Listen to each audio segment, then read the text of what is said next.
ವಿಧಾನಸಭೆಯ ಬಳಿಕ ಲೋಕಸಭೆಯಲ್ಲೂ ಕೂಡ ಬಿಜೆಪಿಗೆ ಶಾಕ್ ಎದುರಾಗುತ್ತೆ.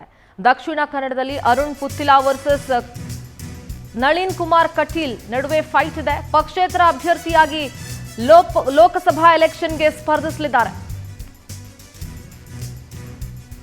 ಬಿಜೆಪಿ ಸೇರ್ಪಡೆಗೆ ಹಲವು ಸುತ್ತಿನ ಮಾತುಕತೆ ನಡೆದಿತ್ತು. ಬಿಜೆಪಿ ಸೇರ್ಪಡೆಗೆ ಹಲವು ಬೇಡಿಕೆಯನ್ನ ಇಟ್ಟಿದ್ರು ಅರುಣ್ ಪುತ್ತಿಲಾ. ಬಿಜೆಪಿ ರಾಜ್ಯಾಧ್ಯಕ್ಷ ಬಿವೈ ವಿಜಯೇಂದ್ರ ಭೇಟಿಯಾಗಿ ಚರ್ಚೆಯನ್ನ ಕೂಡ ಮಾಡಿದ್ರು. ಬಿಜೆಪಿ ಸೇರ್ಪಡೆಗೆ ಹಲವು ಬೇಡಿಕೆಯನ್ನ ಇಟ್ಟಿದ್ರು ಅರುಣ್ ಪುತ್ತಿಲಾ.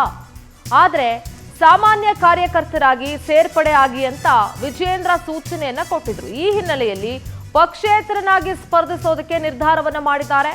ಪುತ್ತಿಲಾ ಪರಿವಾರದ ಅಧ್ಯಕ್ಷ ಪ್ರಸನ್ನ ಮಾರ್ಥಾ ಘೋಷಣೆಯನ್ನ ಮಾಡಿದ್ದಾರೆ. ಸದ್ಯ ಈಗ ಅರುಣ್ ಪುತ್ತಿಲಾ ವರ್ಸಸ್ ನಳಿನ್ ಕುಮಾರ್ ಕಟೀಲ್ ನಡುವೆ ಅಲ್ಲಿ ಫೈಟ್ ನಡೆಯುವಂತ ಸಾಧ್ಯತೆ ಇದೆ. ವಿಧಾನಸಭೆಯ ನಂತರ ಲೋಕಸಭೆಯಲ್ಲೂ ಕೂಡ ಬಿಜೆಪಿಗೆ ಬಿಗ್ ಶಾಕ್ ಅಂತ ಹೇಳ್ಬೋದು. ಯಾಕೆಂದ್ರೆ ಇದೆಲ್ಲವೂ ಕೂಡ ಆ ಒಂದು ಕ್ಷೇತ್ರದಲ್ಲಿ ಎಷ್ಟು ಡ್ಯಾಮೇಜ್ ಆಗಬಹುದು, ಓಟ್ಗಳು ಹೇಗೆ ಡಿವೈಡ್ ಆಗುತ್ತೆ, ಇದೆಲ್ಲವೂ ಕೂಡ ಮ್ಯಾಟರ್ ಆಗುತ್ತೆ.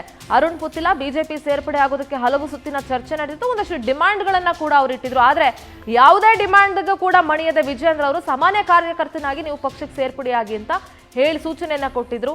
ಆದ್ರೆ ಸದ್ಯ ಈಗ ಅವರು ಪಕ್ಷೇತರರಾಗಿ ನಿಂತ್ಕೊಳ್ತಾರೆ ಅನ್ನುವಂಥ ಮಾಹಿತಿ ಲಭ್ಯ ಆಗ್ತಾ ಇದೆ.